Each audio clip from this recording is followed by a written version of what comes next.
A última dança sob o céu estrelado. Me lembro como se fosse ontem, mesmo que tantas décadas tenham passado desde aquele dia. Naquela época, o mundo parecia vasto e cheio de promessas. Eu tinha apenas 19 anos e o futuro me parecia tão brilhante quanto as estrelas que iluminavam o céu de nosso vilarejo nas noites de verão. Era um tempo de inocência, mas também de uma intensa emoção que uma tragédia marcaria minha alma para sempre. Era 1949, um ano após o término da Segunda Guerra Mundial. As cicatrizes do conflito ainda estavam frescas no meu coração e no coração das pessoas. Embora morávamos em uma cidade pequena, isolada das grandes metrópoles, não escapamos das consequências dos conflitos. Meu pai fora chamado para as Forças Armadas do conflito. Nunca mais voltou para casa. Ele era um homem robusto, sempre com um sorriso no rosto e uma piada pronta na ponta da língua. Ainda consigo ouvir sua risada ecoando em minha frente, como na minha mente, nunca se apagou, como se fosse um fantasma de tempos mais felizes. Com a perda do meu pai, minha mãe nunca foi a mesma. Ela se tornou uma sombra do que ela foi um dia. Ela não era mais uma mulher vibrante, não enchia mais a casa de música e risos. Agora passava os dias em silêncio, olhando sempre para o horizonte, como se esperasse meu pai retornar. Eu me lembro da esperança de que a vida ainda pudesse oferecer algo de bom, mesmo que tudo ao meu redor parecesse mergulhado em tristeza. Foi nesse cenário que conheci Eduardo. Ele era o filho mais novo do padeiro, um rapaz que voltara da guerra, com as marcas invisíveis de quem havia enfrentado horrores que nós civis jamais compreenderíamos. Eduardo tinha um olhar distante, mas ao mesmo tempo havia uma gentileza nele que me atraía como uma mariposa para a luz. Não demorou muito para que nós nos tornássemos inseparáveis. Nosso amor floresceu de maneira rápida e intensa. Eduardo e eu compartilhávamos nossos sonhos, nossos medos, nossa esperança. E ele me contava sobre as noites frias nas trincheiras, sobre os amigos que havia perdido e sobre os horrores que nunca consegui esquecer. E eu, do lado, falava sobre a saudade de meu pai e sobre o vazio que havia tomado conta de nossa casa. Por um breve momento, parecia que tínhamos encontrado consolo um no outro. Nossas caminhadas pelas estradas de terra, ao redor do vilarejo, eram meu refúgio. E as noites que passávamos sobre o céu estrelado, conversando sobre o futuro, era o meu escape das lembranças dolorosas. Lembro-me de uma noite em particular. Estávamos sentados em uma colina, onde a vista do vilarejo era espetacular. O céu estava incrivelmente claro e as estrelas brilhavam com uma intensidade rara. Eduardo pegou a minha mão e, com um sorriso triste, disse: gostaria que pudéssemos ficar aqui para sempre, longe de tudo. A tristeza em sua voz partiu meu coração e eu o abracei com força, tentando transmitir alguma esperança que ainda restava em mim. Foi naquela mesma noite que ele me pediu em casamento. Eu deveria ter sentido apenas felicidade, mas uma sensação estranha, uma inquietação, começou a crescer dentro de mim.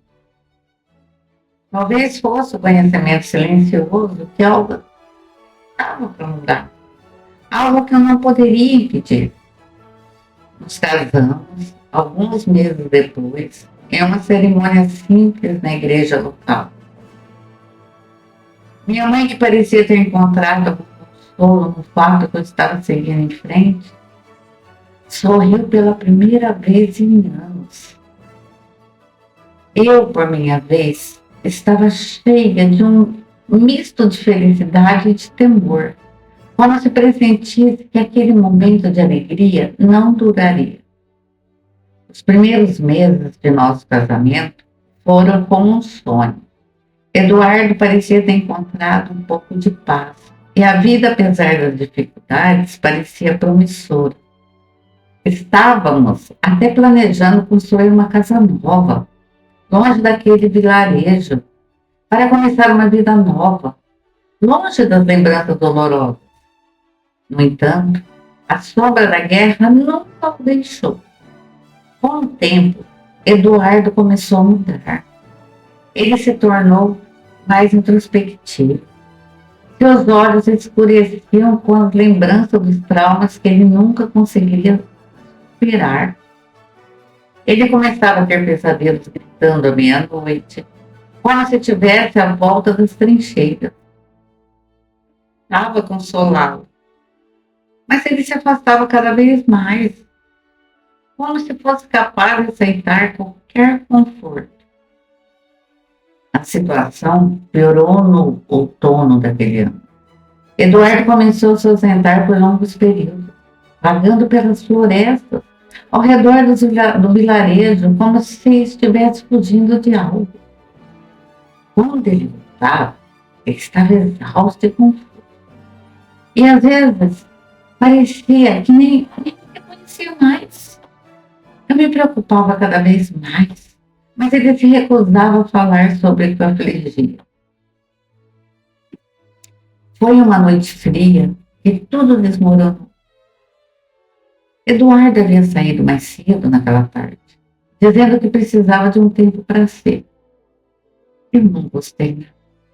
O céu estava nublado e havia uma sensação opressiva no ar, como se uma tempestade estivesse se formando. Eu esperei por horas, mas ele não voltou. Preocupada, decidi procurá-lo. A floresta estava escura e silenciosa. Eu só ouvia meus passos que eu pisava nas folhas secas, mais nada. Eu chamava por ele, eu chamava Eduardo, Eduardo, eu estava pressentindo alguma coisa. Mas a única resposta era o sussurro do vento através das árvores. Finalmente, ele estava em uma clareira sentado, ao lado de um velho carvão, com a cabeça e segurando alguma coisa em sua mão.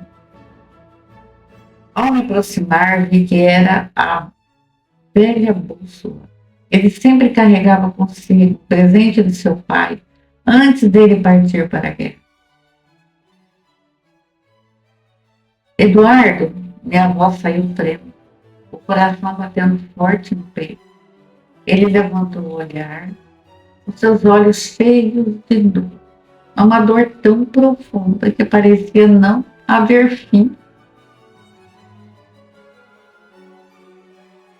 E ele me disse: eu não posso mais ouvir quase um sussurro. Eu tento, mas os fantasmas não me deixam em paz. Antes que eu pudesse reagir, ele se levantou e começou a caminhar em direção a um penhasco próximo. Corri atrás dele, meu coração em pânico, gritando para que ele parasse. Pare, Eduardo, por favor, pare. Mas ele não me ouviu. Em um momento, parecia duraram uma eternidade. Ele se virou para mim, uma última lágrima escorrendo por seu rosto, e saltou no vazio. O grito que saiu da minha garganta ecoou pela floresta, misturando com o vento que agora soprava forte. Corri para a beira do penhasco, mas já era tarde demais.